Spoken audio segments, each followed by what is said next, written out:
이게 뭐냐? 먹이녀 식단표잖아요. 앞으로는 이대로만 해주세요. 애들 간식도 여기 적힌 대로만 주시고 건강을 위해서 꼭 지켜주셨으면 합니다. 이걸 왜 나한테 주는 건가? 여보, 그만하세요. 당신은 가만히 있어. 장모님, 이제 우리 집에서 사시는 거니까 월급 받고 이 정도는 해주셔야죠. 아무것도 안 하려고 하셔서요. 이 자식이 미쳤나?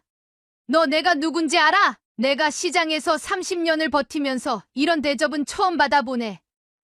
돈 있다고, 변호사라고 이렇게 사람을 무시해? 수연아, 엄마 들어간다. 이런 집구석에서는 더 이상 못 있겠다. 엄마, 내가 평생 시장에서 장사하면서 이런 수모는 처음이야. 이래서 내가 너한테 시집가지 말라고 했던 거야. 돈 있고 지위 있는 사람들이 얼마나 못됐는지. 그래도 네가 좋다고 해서. 사연을 듣고 난 후 각자의 의견을 댓글로 남겨주시기 바랍니다. 사소한 댓글이라도 사연자분에게 큰 힘이 될 수 있습니다. 각색될 수 있고 사연자분의 입장에서 구성될 수 있습니다. 육향자 여사님은 고아원에서 자랐습니다. 그녀의 유년 시절은 따뜻한 가족의 품이 아닌 차가운 보육원의 벽과 함께했습니다. 15살이 되던 해 중학교도 제대로 마치지 못한 채 보육원을 뛰쳐나와 시장에서 장사를 시작했습니다. 허리가 굽은 채 시장 바닥을 쓸며 시작한 그녀의 하루는 새벽 4시에 시작되었습니다. 아이고, 향자야, 너무 일찍 나왔네. 시장 입구의 국밥집 주인 김순자가 그녀를 불렀습니다. 그녀는 육향자의 꼿꼿한 성격과 장사 수완을 눈여겨보고 있었습니다. 육향자는 시장 한편에서 과일 장사를 시작했고 그녀의 우렁찬 목소리는 시장 구석구석까지 울려 퍼졌습니다. 자, 오늘 들어온 복숭아. 달달한 게 꿀맛이에요. 한번 맛보고 가세요. 다른 상인들이 그녀를 무시하려 할 때마다 육향자는 더욱 당당하게 맞섰습니다. 처음에는 나이 어린 고아 출신이라고 텃세를 부리던 상인들도 점차 그녀의 성실함과 강단 있는 모습에 감탄하기 시작했습니다. 어휴, 저 애는 진짜 독하다. 새벽부터 저렇게 열심히 하니. 맞아. 보육원 출신이라더니 참 야무지게 장사한다. 시장 상인들의 수군거림 속에서도 육향자는 꿋꿋이 자신의 길을 걸었습니다. 그녀는 매일 새벽 과일을 떼어오고 손님들에게 정직한 가격으로 좋은 물건을 팔았습니다. 20살이 되던 해 여름, 더운 날씨에 지친 그녀가 국밥집에서 식사를 하고 있을 때였습니다. 순자는 그녀를 불러 조심스레 이야기를 꺼냈습니다. 향자야, 우리 시동생 있잖아. 다리가 좀 불편하긴 한데 참 착한 사람이야. 한번 만나볼래? 육향자는 국밥 그릇을 내려놓고 잠시 생각에 잠겼습니다. 그녀는 자신의 힘든 과거를 이해해주고 함께 미래를 그려나갈 수 있는 사람을 찾고 있었습니다. 언니, 다리가 불편하다고 해서 사람 됨됨이까지 불편한 건 아니잖아. 한번 만나볼게. 그렇게 시작된 만남은 순조롭게 진행되었습니다. 다리가 불편했지만 성실하고 따뜻한 마음을 가진 남자는 첫 만남에서부터 육향자에게 깊은 인상을 남겼습니다. 향자 씨, 저는 비록 다리가 불편하지만 열심히 살아갈 자신이 있습니다. 제가 향자 씨를 행복하게 해드리고 싶습니다. 남자의 진심 어린 고백에 육향자는 마음을 열었고 그들은 얼마 지나지 않아 결혼을 했습니다. 시장 사람들은 모두 이들의 결혼을 축하해 주었고 특히 순자는 자신이 맺어준 인연이 잘 성사된 것에 대해 무척 기뻐했습니다.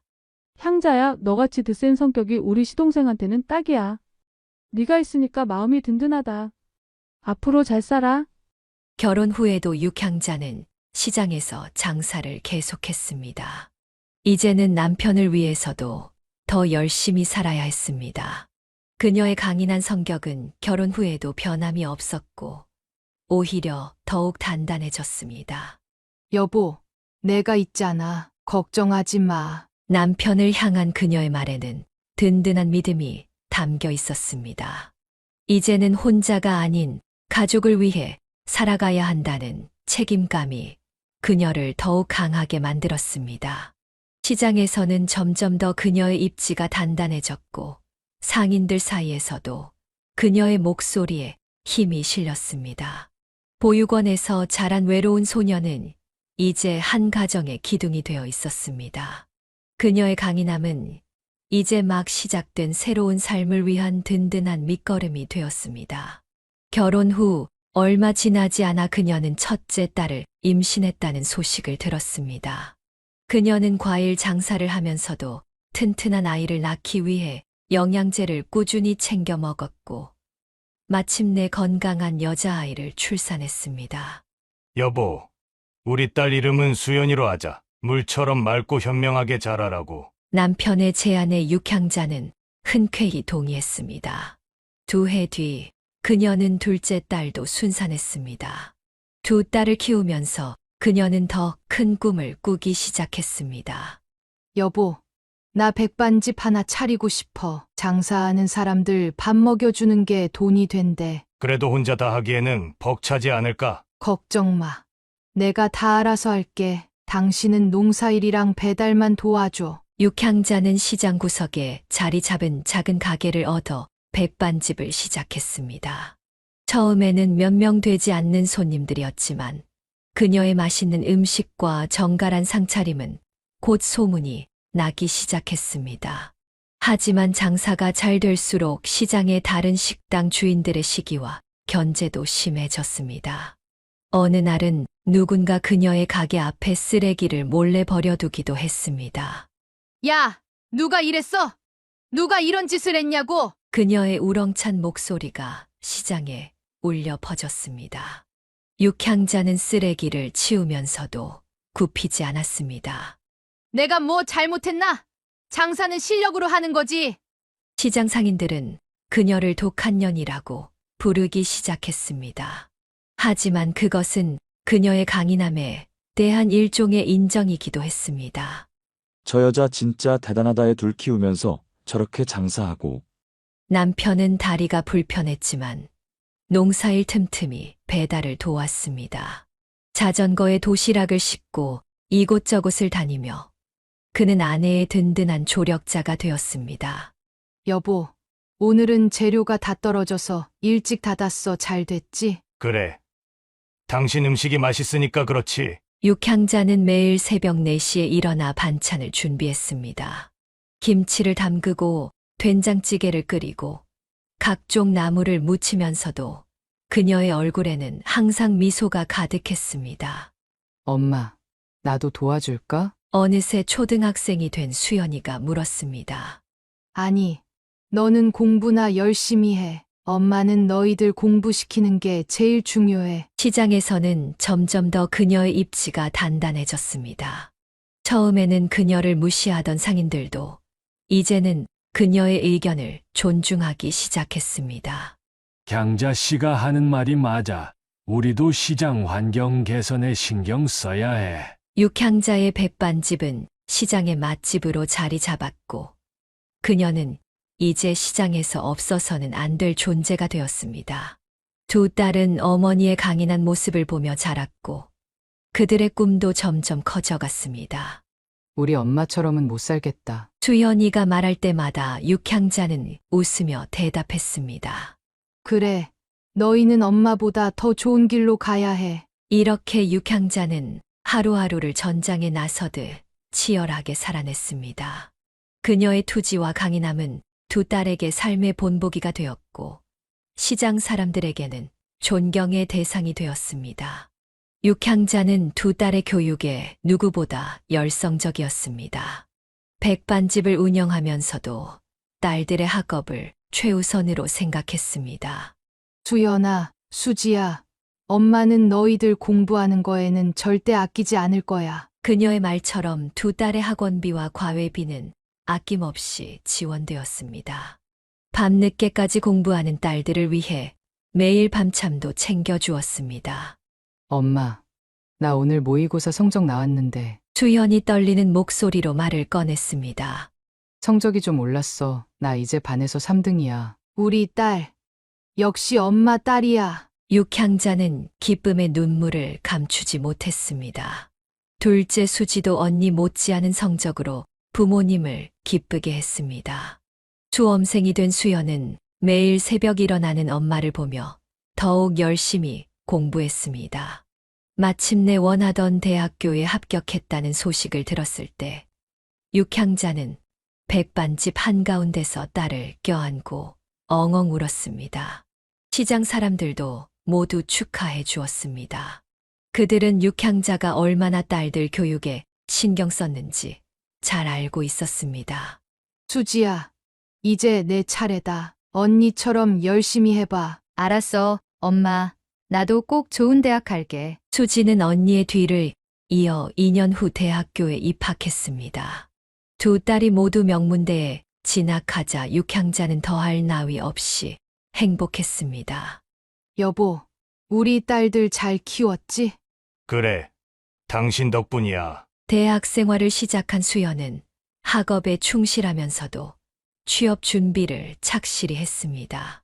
방학 때마다 인턴십을 하고 토익 점수도 착실히 올렸습니다.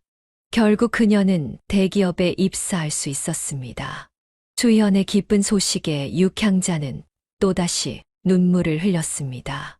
대기업 입사는 그녀가 딸에게 바라던 최고의 선물이었습니다. 한편 수지는 졸업 후 공기업 취업을 목표로 정했습니다. 하지만 첫 해에는 원하는 결과를 얻지 못했습니다. 엄마, 미안해. 또 떨어졌어. 괜찮아, 우리 딸. 포기하지 말고 한 번 더 도전해보자. 2년간의 고된 취업 준비 끝에 수지는 마침내 그토록 원했던 공기업에 합격했습니다. 우리 막내도 해냈구나. 두 딸의 성공은 육향자의 한평생 고생을 보상받는 순간이었습니다. 시장에서 허리 굽혀 일하고 새벽부터 밤늦게까지 백반집을 운영하며 흘린 땀방울이 결코 헛되지 않았음을 느꼈습니다. 이제 우리 딸들 봉급만 해도 엄마 아빠 노후는 걱정 없겠다. 남편의 말에 육향자는 고개를 저었습니다. 돈보다 중요한 건 우리 딸들이 자기 꿈을 이뤘다는 거야. 나는 그게 더 기뻐. 이제 시장의 독한 년은 자수성가한 교육 어머니로 불리게 되었습니다. 그녀의 성공 비결을 물어오는 시장 상인들도 늘어났습니다. 향자 씨는 어떻게 애들을 그렇게 잘 키웠어요? 별거 없어요. 그저 내 새끼들 잘 되길 바라는 마음하고 끝까지 포기하지 않는 근성이죠. 두 딸의 성공은 육향자에게 새로운 삶의 이정표가 되었습니다. 이제 그녀는 더 이상 과거의 고아가 아닌 자랑스러운 두 딸의 어머니였습니다. 수연이 대기업에서 승승장구하고 수지도 공기업에서 안정적인 직장 생활을 하는 동안 가족에게 큰 시련이 찾아왔습니다. 수연이 25살 되던 해 겨울 할머니가 갑자기 쓰러지셨다는 소식을 들었습니다. 여보, 어머님이 쓰러지셨대. 빨리 가봐야 해. 육향자는 급히 백반집 문을 닫고 할머니가 계신 병원으로 달려갔습니다. 하지만 할머니의 상태는 이미 많이 악화된 상태였습니다. 어머님, 정신 차리세요. 제가 여기 있잖아요. 할머니는 며칠간의 투병 끝에 조용히 눈을 감으셨습니다. 육향자는 할머니 임종을 지키며 그동안 자신에게 베풀어 주신 은혜를 떠올렸습니다. 여보, 우리 어머님 가셨어. 장례를 치르고 49제를 마친 지 얼마 되지 않아 이번에는 할아버지가 병원으로 눕게 되었습니다. 아버님, 저 며느리예요. 제가 잘 모시고 있으니까 걱정 마세요. 하지만 할아버지도 아내를 따라 얼마 지나지 않아 세상을 떠나셨습니다. 연이은 시부모의 별세는 육향자에게 큰 충격이었습니다. 두 딸도 할머니 할아버지의 빈자리가 크게 느껴졌습니다. 특히 어릴 적부터 손녀들을 예뻐해 주시던 할머니의 부재가 더욱 아팠습니다. 엄마, 많이 힘드시죠? 수연이 걱정스러운 눈빛으로 물었습니다. 그래. 근데 이제 우리가 더 잘 살아야지. 시부모님의 별세 이후 육향자는 큰 결심을 했습니다. 20년 넘게 운영해온 백반집을 정리하기로 한 것입니다.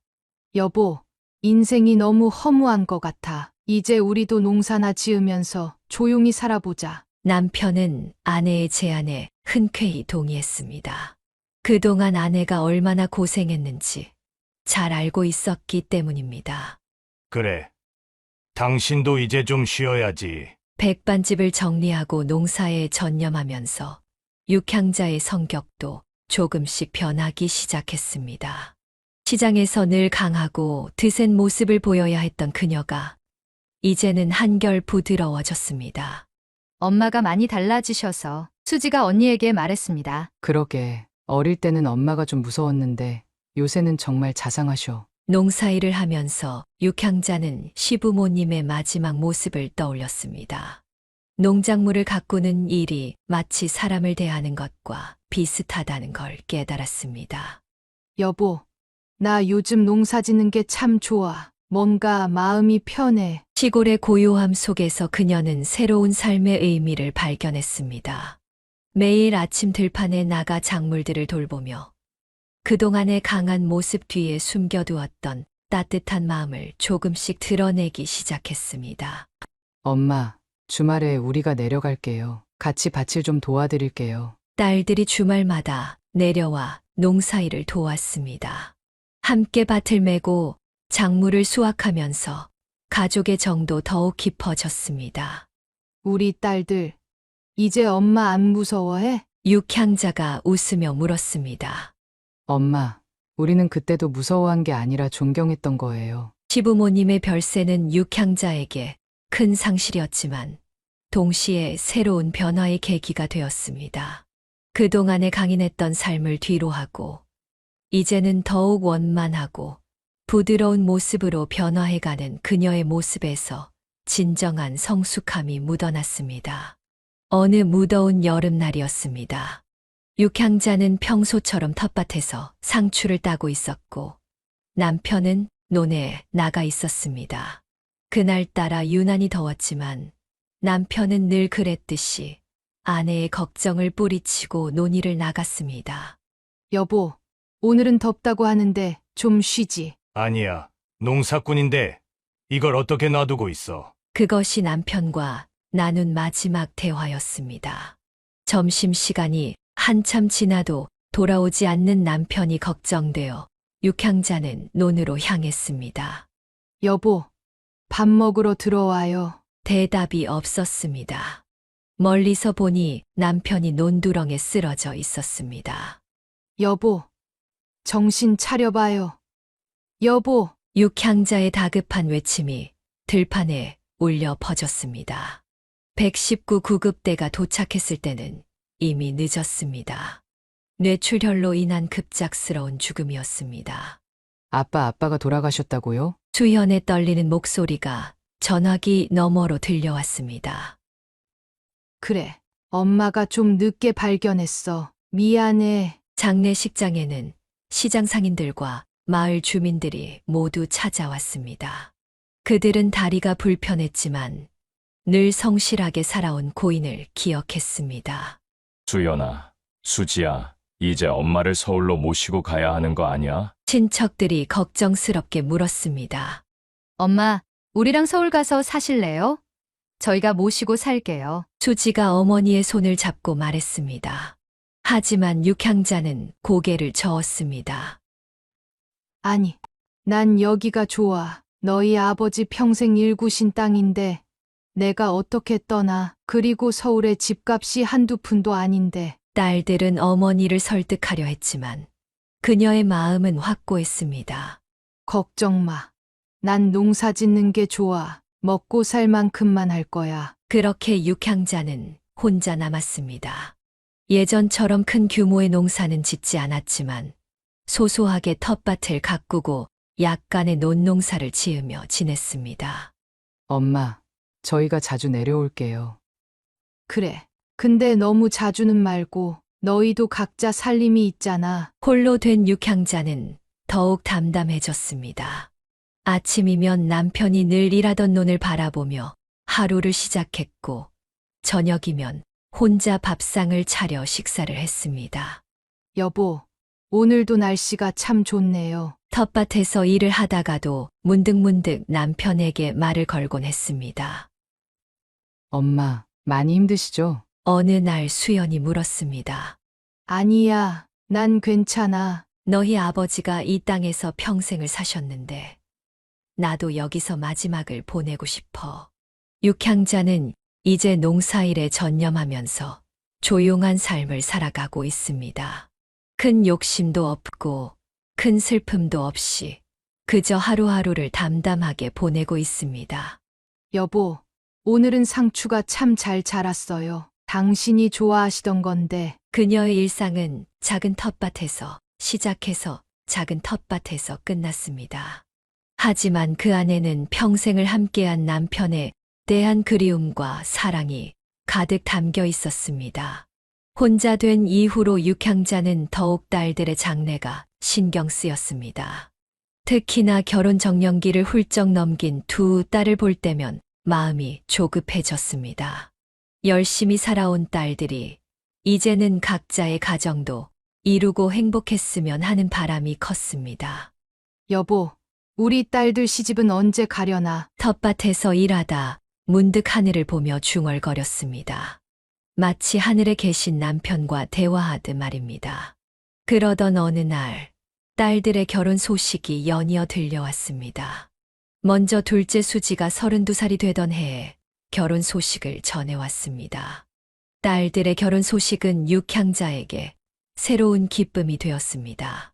먼저 둘째 수지가 32살이 되던 해에 결혼 소식을 전해왔습니다.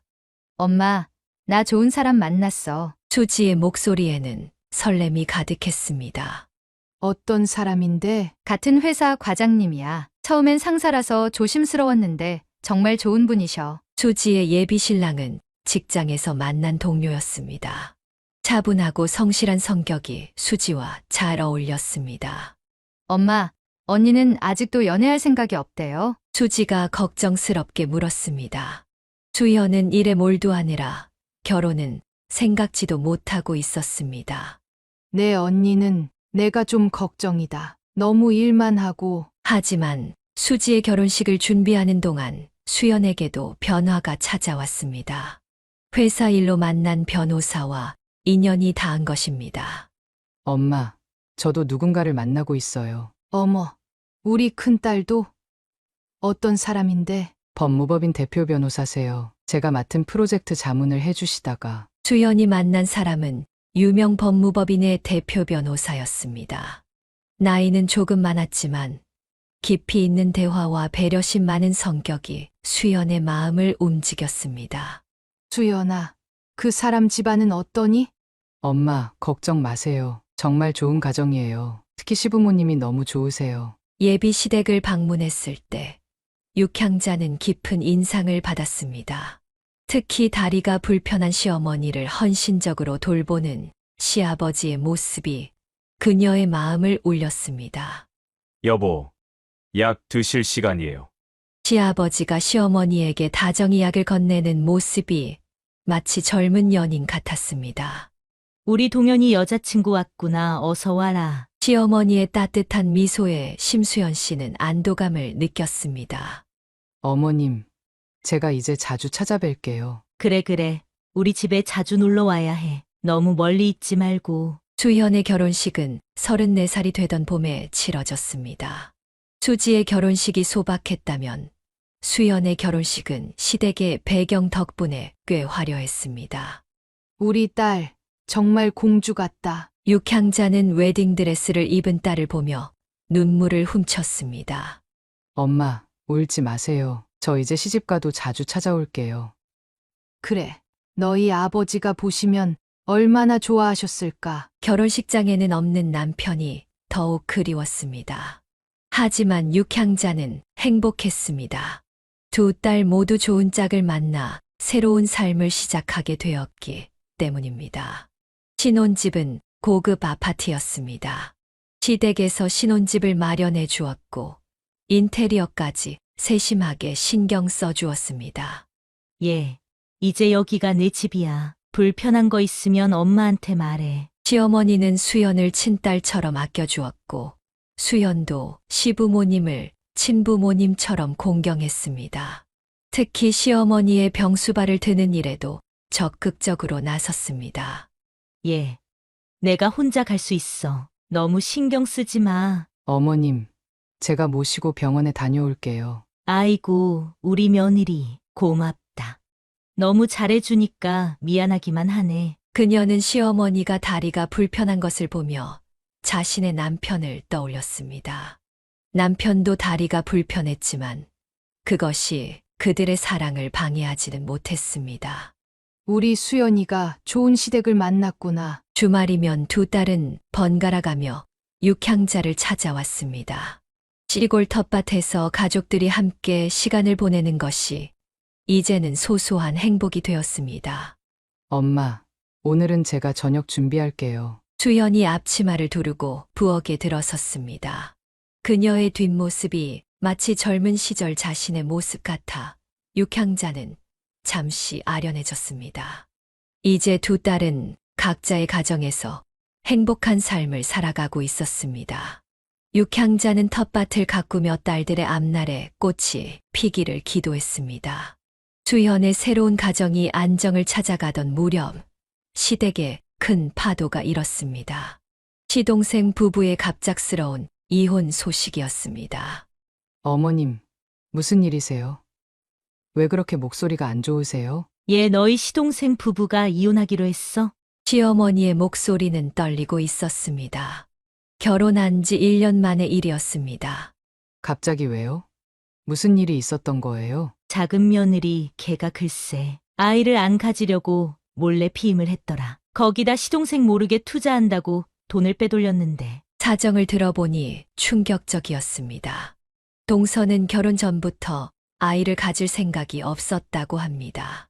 하지만 이 사실을 숨긴 채 결혼을 했고 시동생 몰래 피임을 해왔다는 것이었습니다. 그것만이 아니야. 남편 명의로 대출을 받아서 투자를 했대. 근데 그 돈을 다 날렸다더구나. 시어머니는 한숨을 내쉬었습니다.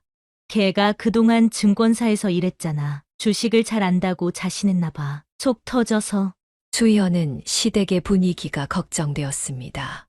특히 다리가 불편하신 시어머니가 이 충격으로 건강이 악화될까 염려되었습니다.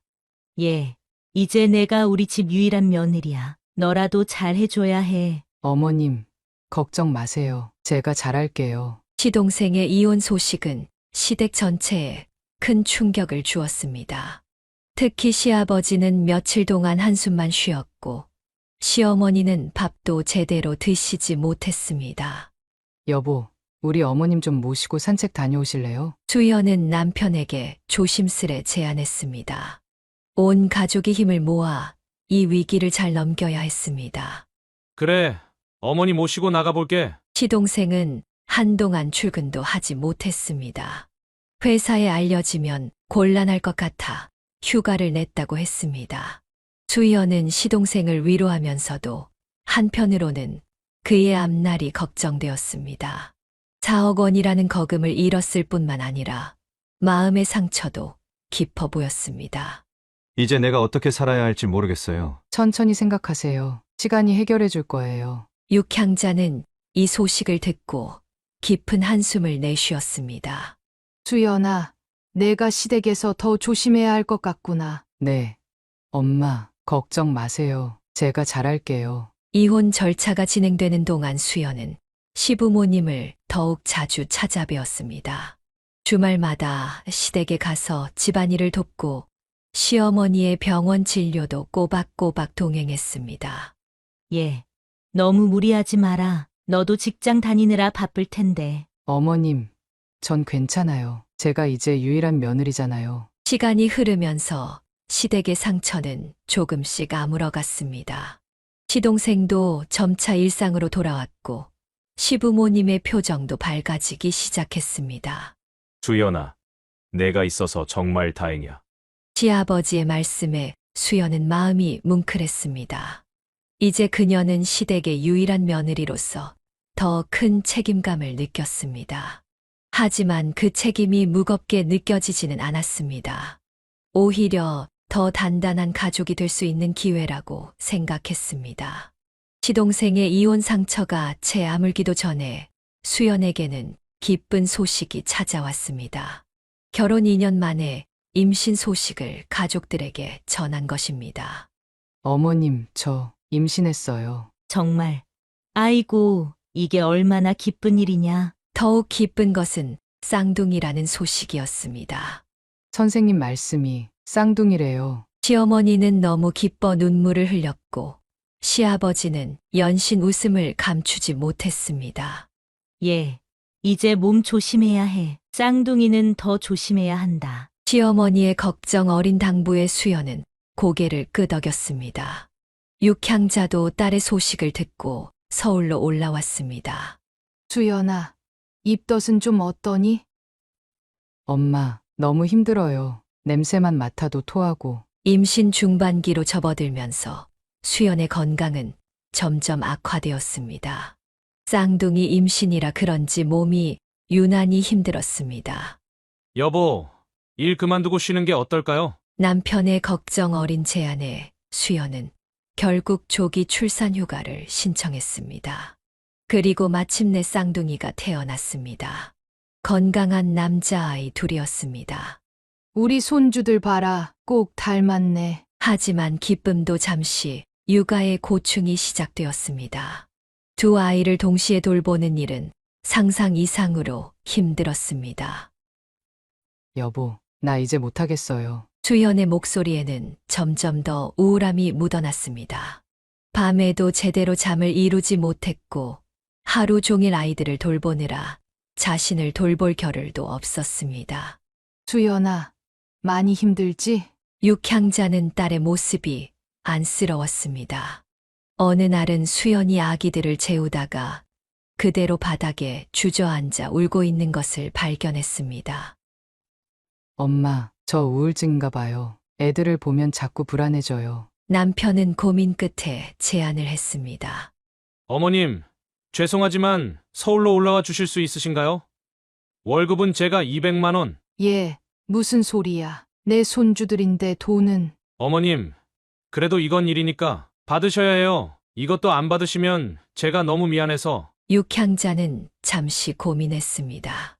시골집을 비우는 것도 걱정되었지만 딸의 건강이 더 중요했습니다. 알았어. 내가 올라올게. 그렇게 육향자는 서울 생활을 시작했습니다. 아침부터 저녁까지 쌍둥이를 돌보는 일은 힘들었지만 그녀에게는 오히려 활력이 되었습니다. 얘들아, 할머니가 해주는 이유식 먹어볼까? 쌍둥이들은 할머니의 손길 아래 무럭무럭 자라났고 수연도 조금씩 안정을 찾아갔습니다. 엄마, 정말 감사해요. 엄마가 안 계셨으면 어떻게 됐을지. 그래. 이제 좀 괜찮니? 육아휴직 1년이 지나고 수연은 조금씩 일상으로 돌아갔습니다. 회사로 복귀하고 아이들도 어린이집에 다니기 시작했습니다. 엄마, 이제 제가 좀 해볼게요. 그래. 이제 내가 할 수 있겠구나. 육향자는 딸이 이제 진정한 엄마가 되어가는 것을 보며 뿌듯함을 느꼈습니다. 그리고 자신도 모르게 중얼거렸습니다. 여보, 우리 딸 잘 크죠?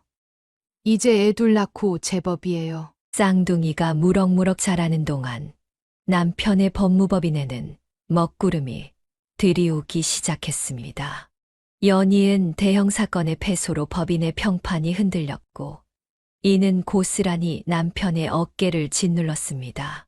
여보, 오늘은 몇 시에 들어오세요? 시끄러워. 정신 사나우니까 조용히 좀 해.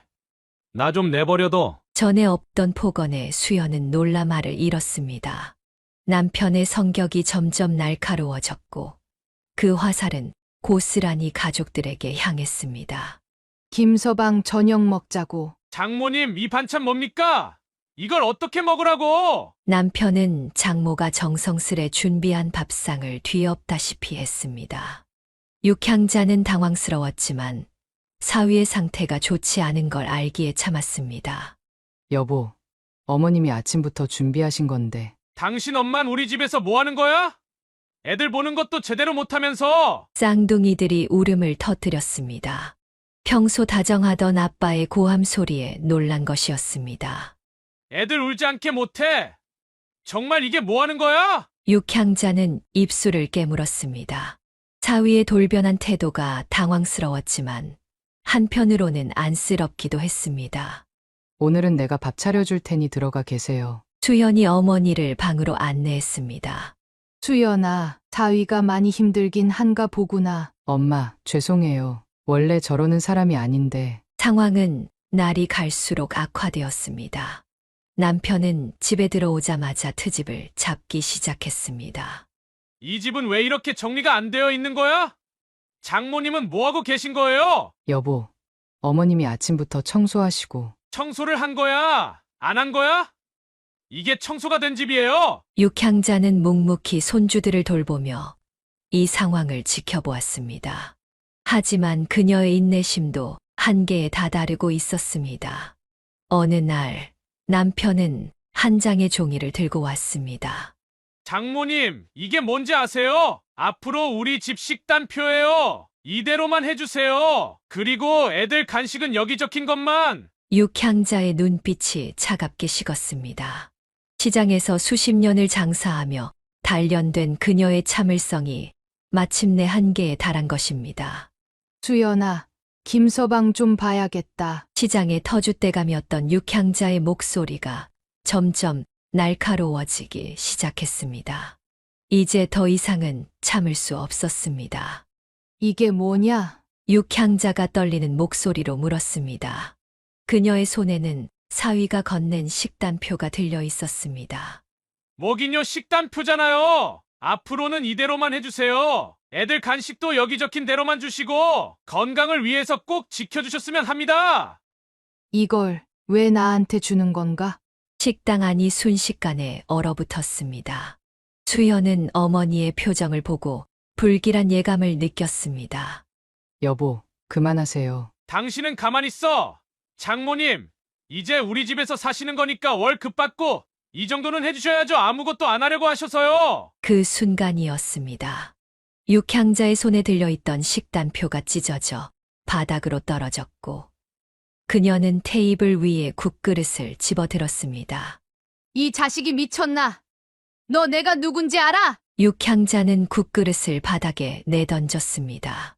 뜨거운 국물이 사방으로 튀었습니다. 내가 시장에서 30년을 버티면서 이런 대접은 처음 받아보네. 돈 있다고, 변호사라고 이렇게 사람을 무시해? 육향자는 부엌 싱크대로 가서 앞치마를 벗었습니다. 그녀의 손이 부들부들 떨리고 있었습니다. 수연아, 엄마 들어간다. 이런 집구석에서는 더 이상 못 있겠다.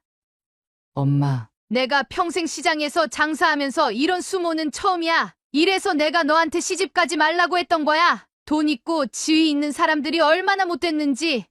그래도 네가 좋다고 해서. 육향자는 곧장 자신의 방으로 들어가 짐을 싸기 시작했습니다. 손놀림이 매우 거칠었습니다. 장모님, 제가 잘못했습니다. 진정하시고. 말 시키지 마.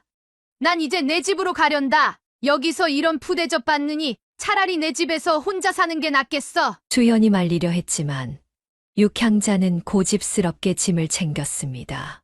평생 구김살 없이 살아온 그녀의 자존심이 이런 대우를 받아들일 수 없었던 것입니다. 엄마, 제발, 애들도 있고. 내가 누구야? 내가 시장에서 장사할 때 너희 아버지 다리 불편한 거 무시하는 사람 하나라도 있었어? 근데 이제 와서 이런 식단표를 받아? 내가 뭐 애들 못 먹일까봐 이러는 거야? 육향자의 목소리가 점점 커졌습니다. 쌍둥이들이 놀라서 울기 시작했습니다. 할머니 가지마. 손주들의 울음소리에 육향자의 마음도 아팠습니다. 하지만 이대로 물러설 수는 없었습니다. 할머니가 잠시 집에 다녀올게. 너희 아빠 정신 좀 차리면 다시 올게. 그녀는 쌍둥이들의 볼에 입을 맞추고는 현관으로 향했습니다. 사위는 무슨 말을 해야 할지 몰라 그저 서 있기만 했습니다. 수연아, 엄마 간다. 네가 알아서 해라. 엄마, 저녁이라도 드시고. 됐다. 이런 집에서는 밥 한 술도 못 먹겠다. 육향자는 대문을 박차고 나왔습니다. 택시를 잡아타면서도 그녀의 분노는 가라앉지 않았습니다. 택시 안에서 육향자는 마치 하늘에 계신 남편에게 하소연하듯 중얼거렸습니다. 그녀의 눈가에는 분노의 눈물이 맺혔습니다. 평생을 당당하게 살아온 그녀였지만 오늘만큼은 서러움을 참을 수 없었습니다. 아니, 이게 무슨 꼴이람? 내가 뭐라고? 택시가 그녀의 시골집으로 향하는 동안 육향자의 마음속에는 딸과 손주들에 대한 걱정이 가득했습니다. 하지만 이번만큼은 물러설 수 없었습니다. 사위가 정신을 차릴 때까지 그녀는 절대 돌아가지 않을 생각이었습니다. 육향자가 집을 나간 후 수연은 시어머니께 연락을 드렸습니다. 어머님, 저희 엄마가 집을 나가셨어요. 뭐라고? 무슨 일이야? 동현이 걔가 뭐라고 한 거니? 수연이 사정을 설명하자 시어머니는 한숨을 깊게 내쉬었습니다. 얘 사돈어른에게 식단표를 줬다고? 저 막대 먹은 녀석. 시어머니는 곧바로 시아버지와 시동생에게도 연락을 했습니다. 얼마 지나지 않아 가족들이 모두 수연의 집으로 모였습니다. 형이 요즘 많이 예민해진 건 알았지만 이건 너무했네요. 시동생이 고개를 절레절레 흔들었습니다. 내가 아들 녀석을 잘못 키웠나? 사돈께 이런 무례를. 시아버지의 목소리에는 깊은 실망감이 묻어났습니다. 얘, 너 이리 와봐. 시어머니가 아들을 불렀습니다. 요즘 일이 안 풀린다고 집안에서 이렇게 구는 거야? 내가 정신이 나갔구나. 남편은 고개를 숙인 채 아무 말도 하지 못했습니다. 사돈어른이 얼마나 대단하신 분인데 형이 이럴 수가 있어? 형수님 우울증 있을 때 장모님이 얼마나 헌신적으로 도와주셨어? 그런 분한테 식단표라니. 가족들의 질타가 이어졌습니다. 남편의 얼굴은 점점 붉어졌습니다. 안 되겠다. 우리 모두 장모님께 사과드리러 가야겠어. 그래야 마음이 조금 풀리실 것 같다. 시아버지의 한마디에 모두가 고개를 끄덕였습니다. 그래, 다 같이 시골로 내려가자. 우리가 아들 잘못 키운 것도 사과드려야지. 시어머니가 결정을 내렸습니다. 수연아, 너는 애들 데리고 호텔에 가 있어라. 네 남편은 우리가 데리고 갈게. 시아버지의 말씀에 수연은 고개를 끄덕였습니다. 그날 저녁 시부모님과 시동생은 남편을 데리고 육향자의 시골집으로 향했습니다. 차 안에서도 계속해서 잔소리가 이어졌습니다. 너 요즘 일이 안 풀린다고 그런 거지? 그래도 그렇지. 장모님한테 어떻게 그럴 수가 있어? 밤늦게 시골집에 도착했을 때 육향자는 마당에 빨래를 널고 있었습니다. 사돈어른. 시어머니가 먼저 인사를 드렸습니다. 아이고, 왜 이렇게 다들 오셨어요? 어머님, 저희가 아들을 잘못 키워서. 시아버지가 깊이 고개를 숙였습니다. 육향자는 한숨을 내쉬었습니다. 아니에요. 제가 너무 심하게 나온 것 같네요. 어머님, 우리 아들이 잘못했습니다. 이 녀석이 요즘 일이 안 풀린다고 이상해져서. 시어머니의 말에 육향자는 잠시 생각에 잠겼습니다. 그녀도 젊은 시절 장사가 안 될 때면 남편에게 신경질을 부리곤 했었습니다. 괜찮습니다. 다들 들어와요. 찬밥이라도 먹고 가야지. 그렇게 늦은 밤 육향자의 시골집에는 오랜만에 식구들이 모였습니다. 시부모님도 시동생도 모두가 사위의 잘못을 진심으로 사과했습니다. 시부모님과 시동생이 시골집을 방문하고 며칠이 지났습니다. 남편은 여전히 홀로 서울집에 남아 있었습니다. 빨래 더미는 점점 높아졌고 설거지는 쌓여만 갔습니다. 출근할 때마다 구겨진 셔츠를 입어야 했고 끼니는 대충 컵라면으로 때웠습니다. 아, 어머님이 계실 때는 이런 걸 전혀 신경 쓰지 않아도 됐었는데. 매일 아침 출근 준비를 하면서 장모님의 소중함을 깨달았습니다. 늘 깔끔하게 다려진 셔츠, 영양 가득한 아침 식사, 깨끗한 집안. 이 모든 것이 장모님 덕분이었다는 걸 이제야 알았습니다. 수연에게 전화가 올 때마다 그는 죄스러워 말을 잊지 못했습니다. 일주일이 지난 어느 날 밤, 그는 더 이상 참을 수 없었습니다. 짐을 챙겨 시골로 내려가기로 마음먹었습니다. 어머님, 꼭 용서를 받아야겠습니다. 밤늦게 시골집에 도착했을 때 육향자는 마당에서 마늘을 다듬고 있었습니다.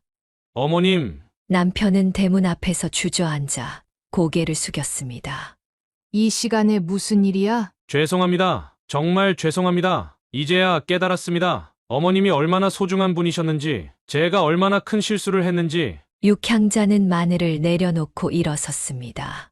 일주일 동안 뭐가 그리 힘들었길래. 집안일이 이렇게 힘든 줄 몰랐습니다. 빨래, 설거지, 청소 하나도 제대로 못했어요. 회사 일도 집중이 안 됐고. 그래서? 제가 어리석었습니다. 일이 안 풀린다고 가족들한테 짜증을 냈고, 특히 장모님께 그런 무례를. 남편의 눈에서 눈물이 흘렀습니다. 그 식단표 말이야. 제가 미쳤었나 봅니다. 장모님이 애들 키우신 경험이 몇십 년인데 제가 감히. 육향자는 한숨을 내쉬었습니다. 사위의 모습이 한없이 초라해 보였습니다. 나도 젊었을 때 장사가 안 될 때면 내 장인한테 신경질 부렸어. 근데 그때마다 내 장인은 날 이해해 주셨지. 사람이 힘들 때는 다 그럴 수 있어. 근데 그걸 인정하고 반성하는 게 중요한 거야. 용서해 주세요. 제발 돌아와 주세요. 밥은 먹었어? 아니요. 일단 들어와서 밥부터 먹자. 그날 밤 사위는 장모님이 차려주신 따뜻한 밥을 먹으며 눈물을 흘렸습니다. 된장찌개 한 그릇에 계란말이, 멸치볶음. 평소에는 당연하게 여겼던 것들이 이제는 너무나 소중하게 느껴졌습니다. 내일 수연이랑 애들 데려와라. 네? 정말요? 그래. 이제 정신 좀 차린 것 같으니까. 남편은 그날 장모님 댁 마루에서 잠을 청했습니다. 비록 딱딱한 마룻바닥이었지만 오랜만에 편안한 마음으로 잠들 수 있었습니다. 일주일간의 고난은 그를 완전히 다른 사람으로 만들어 놓았습니다. 이제 그는 진정으로 가족의 소중함을 알게 되었고, 특히 장모님의 존재가 얼마나 큰 축복이었는지 깨달았습니다. 이제 좀 괜찮아졌어요? 수연이 퇴근한 남편에게 물었습니다. 시골에서 돌아온 지 한 달, 남편은 완전히 다른 사람이 된 것 같았습니다. 응. 오늘은 일찍 끝냈어. 어머님 저녁 준비하시는데 내가 도와드릴게. 남편은 곧장 앞치마를 둘렀습니다. 이제는 매일 퇴근 후 육향자의 집안일을 돕는 것이 일과가 되었습니다. 아이고, 내가 알아서 할게. 피곤할 텐데. 어머님, 제가 도와드릴게요. 양파 썰어 놓을까요? 육향자는 깍듯해진 사위를 보며 속으로 웃음을 참았습니다. 한 달 전만 해도 식단표를 들이밀던 사람이 이제는 부엌일을 자청하고 있었습니다. 엄마, 아빠가 많이 달라지셨죠? 그러게. 어머님한테 혼나고 오시더니 완전히 다른 사람이 되셨어. 식사 준비를 하는 동안 쌍둥이들이 주방으로 뛰어들어왔습니다. 아빠, 우리도 도와줄까? 그래, 우리 같이 할까? 손 씻고 와. 남편은 아이들과 함께 상추를 씻고 그릇을 날랐습니다. 육향자는 이런 모습을 보며 흐뭇해했습니다. 얘들아, 할머니가 반찬 좀 맛봐줄래? 네. 할머니가 해주시는 거 다 맛있어요. 저녁 식사 시간, 온 가족이 식탁에 둘러앉았습니다. 남편은 장모님의 젓가락이 움직일 때마다 긴장된 표정을 지었습니다. 어머님, 오늘도 정말 맛있습니다. 아이고. 뭘. 매일 밥을 먹을 때마다 이렇게 깍듯하게 인사하는 것도 습관이 되었습니다. 그나저나 이번 주말에 큰 사건 변론이 있다며? 육향자가 물었습니다. 네, 좀 걱정되네요. 걱정하지 마. 잘 될 거야. 장모님의 따뜻한 한마디에 남편은 안도의 한숨을 내쉬었습니다. 이제는 장모님의 한마디 한마디가 큰 위로가 되었습니다. 주말이면 남편은 아이들과 함께 장보기를 도맡아 했습니다. 예전에는 생각지도 못했던 일이었습니다.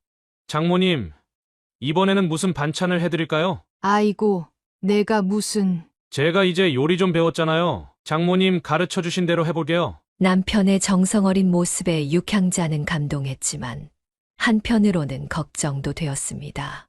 너무 삐딱하게 썰었네. 이렇게 하면 되지. 네, 어머님, 죄송합니다. 요리를 가르치는 동안에도 남편은 진지한 태도로 배웠습니다. 마치 법정에서 변론하듯 꼼꼼하게 메모도 했습니다. 여보, 당신 요즘 어머님만 보면 왜 그렇게 긴장해요? 수연이 궁금해서 물었습니다.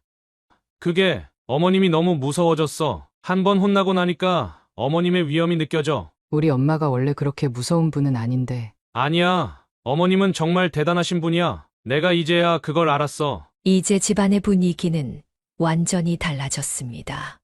남편은 매일 아침 출근하기 전에 장모님께 인사를 드렸고 퇴근 후에는 반드시 집안일을 도왔습니다. 예, 이제 그만해도 돼. 아니에요. 장모님, 제가 더 도와드릴게요. 육향자는 이런 사위를 보며 속으로 뿌듯해했습니다. 시장에서 단련된 그녀의 카리스마가 이렇게 좋은 결과를 가져올 줄은 몰랐습니다. 여보, 우리 사위 잘 변했죠? 밤마다 그녀는 하늘에 계신 남편에게 이렇게 말을 건넸습니다. 이제 그녀의 가정은 더욱 단단해지고 있었습니다. 서울에서의 생활이 안정을 찾아가는 동안 육향자는 시골집에 대한 고민이 깊어졌습니다. 서울과 시골을 오가며 빈집을 관리하는 일이 점점 더 버거워졌기 때문입니다. 엄마, 이제 시골집 처분하시는 게 어떠세요? 어느 날 수연이 조심스레 제안했습니다. 글쎄, 내 아버지 평생 일구신 땅인데 육향자는 마당에 걸린 빨래를 거두며 한숨을 내쉬었습니다. 얼마 전에도 시골집에 도둑이 들었다는 이웃의 연락을 받고 급히 내려갔었습니다. 여보, 이제는 제가 결정을 해야 할 것 같아요. 그날 밤 육향자는 남편의 영정 앞에 앉아 오랫동안 이야기를 나눴습니다. 당신이 평생 일구신 땅이지만 이제는 제가 혼자서 감당하기가 너무 힘들어요. 눈물이 그녀의 볼을 타고 흘렀습니다. 당신 가고 나서 저 혼자 버티려고 했는데 이제는 저도 나이가 들어서. 다음 날 아침 육향자는 가족들을 불러 모았습니다. 이제 시골집을 팔려고 해. 엄마, 너희 아버지한테도 말씀드렸어. 이제는 내가 결정할 때가 된 것 같아. 시골집 처분을 결정하고 나니 마음이 한결 가벼워졌습니다. 그동안 남편에 대한 미안함으로 붙잡고 있었던 것인지도 모르겠다고 생각했습니다. 근데 장모님, 혹시 후회하시진 않을까요? 사위가 걱정스럽게 물었습니다. 아니, 이제는 괜찮아. 내 장인어른도 이해하실 거야. 부동산에 집을 내놓고 얼마 지나지 않아 좋은 조건으로 매매가 성사되었습니다. 농사짓기 좋은 땅이라 금방 거래가 이루어졌습니다. 엄마, 짐 정리하는 거 우리가 도와드릴게요. 수지가 주말마다 내려와 집 정리를 도왔습니다. 30년 넘게 살아온 집이라 버릴 것도 챙길 것도 많았습니다. 이건 당신이 첫 봄부터 꾸준히 써오신 농사일기네. 남편의 농사일기를 발견하고는 한참을 울었습니다. 그 안에는 비가 오나 눈이 오나 묵묵히 땅을 일구던 남편의 삶이 고스란히 담겨 있었습니다. 장인어른이 이렇게 꼼꼼하게 기록을 하셨네요. 그래, 내 아버지는 공부는 못하셨어도 부지런하고 성실하신 분이었어. 짐을 정리하면서 남편과의 추억이 하나둘 떠올랐습니다. 다리가 불편했지만 늘 웃음을 잃지 않았던 남편, 자식들 교육을 위해 배달일까지 마다하지 않았던 남편. 여보, 이제 정말 보내드려야겠어요. 마지막 날 육향자는 마당에 서서 집을 한 바퀴 둘러보았습니다. 남편과 함께 가꾸었던 텃밭, 쌍둥이들이 뛰어놀던 마당, 모든 것이 추억으로 가득했습니다. 엄마, 이제 가실까요? 그래, 이제 가자. 집을 나서는 육향자의 발걸음은 의외로 가벼웠습니다. 이제는 정말로 남편을 보내드릴 수 있을 것 같았습니다. 새로운 시작을 위해서는 과거의 아픔도 그리움도 조금은 내려놓아야 했습니다. 여보, 저 이제 서울에서 잘 살게요. 걱정하지 마세요. 차에 오르며 육향자는 마지막으로 집을 바라보았습니다. 이제 그녀의 새로운 인생이 시작되려 하고 있었습니다. 시골집을 정리하고 서울에 완전히 정착한 육향자는 새로운 삶의 활력을 찾아가기 시작했습니다. 특히 시부모님과의 관계가 더욱 가까워진 것이 큰 변화였습니다. 새 어른은 산에서 도시락을 나눠 먹으며 이야기꽃을 피웠습니다. 우리 아들이 정말 큰 실수를 했었죠? 시어머니가 웃으며 말했습니다. 에이, 이제 다 지난 일인데요, 뭘. 아니에요. 향자 씨 덕분에 우리 아들이 제대로 된 사람이 됐잖아요. 향자 씨, 이번에 제주도 여행 어때요? 우리 셋이서. 제주도요? 그래요. 우리 나이에 이제 놀러 다닐 만하잖아요. 그렇게 시작된 새 어른의 제주도 여행은 잊지 못할 추억이 되었습니다. 올레길을 걸으며 서로의 인생 이야기를 나누고 해변에서 노을을 보며 깊어가는 우정을 느꼈습니다. 아이고, 이 나이에 이런 곳에 와보네. 향자 씨, 우리 내일은 성산일출봉도 가요. 시아버지는 두 분의 수다를 뒤에서 묵묵히 지켜보며 사진을 찍어 주었습니다. 당신, 이제 우리 세 사람이 진짜 가족이 된 것 같죠? 그러게 말이에요. 이렇게 될 줄 누가 알았겠어요. 여행을 다녀온 후로 세 분은 더욱 가까워졌습니다. 주말마다 근처 카페에서 차를 마시며 이야기를 나누고 때로는 함께 산책을 하며 시간을 보냈습니다. 어머님들 너무 자주 다니시는 거 아니에요? 수연이 걱정스레 물었습니다. 아이고, 너는 걱정하지 마. 우리끼리 잘 놀고 있어. 육향자의 얼굴에는 웃음이 가득했습니다. 시장에서 평생을 고생하며 살아온 그녀에게 이런 노후는 꿈만 같았습니다. 다음 달에는 통영 가기로 했어요. 거기 맛있는 게 많다면서. 어머, 벌써 다음 여행을 계획하셨어요? 세 분의 우정은 날이 갈수록 깊어졌습니다. 서로의 건강을 챙기고 좋은 곳이 있으면 함께 가고 맛있는 것이 있으면 나눠 먹었습니다. 사돈어른이 우리 집에 온 게 정말 복이에요. 시어머니가 진심으로 말했습니다. 제가 더 감사하죠. 이렇게 좋은 분들과 친구가 될 줄은 몰랐어요. 육향자는 이제 진정한 가족을 얻었다고 느꼈습니다. 친정어머니도 시어머니도 없이 자란 그녀에게 이런 따뜻한 관계는 특별한 선물이었습니다. 우리 앞으로도 자주 이렇게 다닙시다. 이제 새 어른은 서로에게 없어서는 안 될 소중한 친구가 되었습니다. 나이 들어 찾은 우정이 주는 기쁨을 매일매일 누리며 즐거운 노후를 보내고 있었습니다. 새 어른이 가까워지며 행복한 시간을 보내던 어느 날 시동생으로부터 반가운 소식이 전해졌습니다. 형수님, 저 좋은 분을 만났어요. 퇴근 후 들른 시동생의 얼굴에는 오랜만에 활기가 돌았습니다. 정말요? 어떤 분이신데요? 중학교 교사세요. 제가 맡은 사건의 의뢰인이었는데 시동생은 이혼 후 일에만 매달렸습니다. 상처 입은 마음을 일로 달래려 했던 것입니다. 그러다 우연히 한 여교사의 사건을 맡게 되었고 그렇게 인연이 시작되었습니다. 어머님께는 말씀드렸어요? 네. 어제 저녁에 어머님이 한번 만나보고 싶다고 하시더라고요. 주말의 시댁에서 가족 모임이 열렸습니다. 시동생의 여자친구를 만나기 위해서였습니다. 안녕하세요. 김미정이라고 합니다. 조용하고 단정한 첫인상이 좋았습니다. 무엇보다 시동생을 바라보는 따뜻한 눈빛이 인상적이었습니다.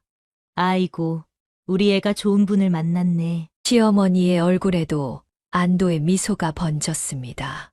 처음엔 많이 망설였어요. 제가 이혼남이라. 시동생이 조심스레 말을 꺼냈습니다. 그런 건 전혀 개의치 않아요. 오히려 그런 아픔을 겪고 더 성숙해지신 것 같아서. 미정의 말에 모두가 감동했습니다.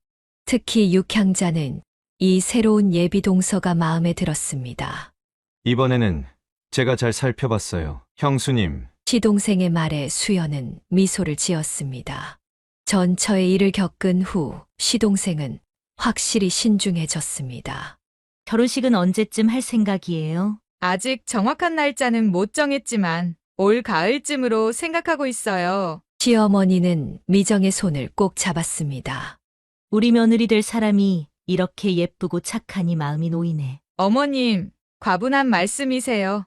육향자는 새로운 가족이 될 미정을 보며 가슴이 따뜻해졌습니다. 시동생의 첫 결혼식 때와는 전혀 다른 느낌이었습니다.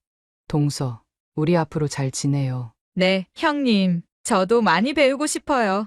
시동생 부부의 새로운 시작을 앞두고 가족들은 모두 기대에 차 있었습니다.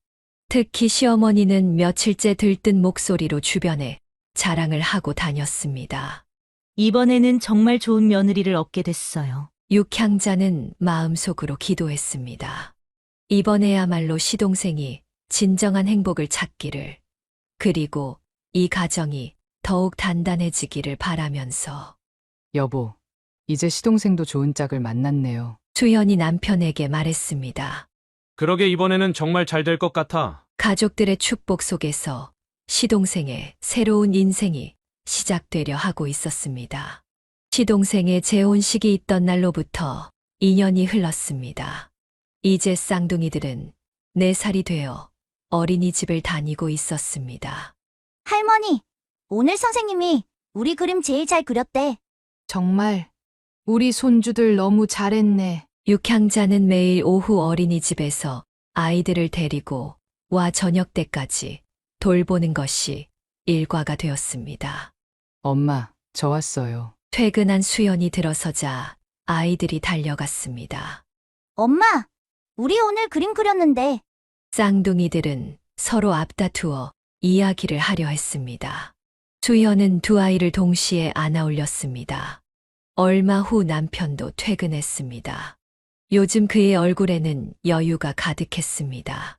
법무법인이 안정을 찾으면서 예전의 자신감도 되찾았습니다. 어머님, 제가 오늘은 요리하겠습니다. 예, 그냥 쉬지.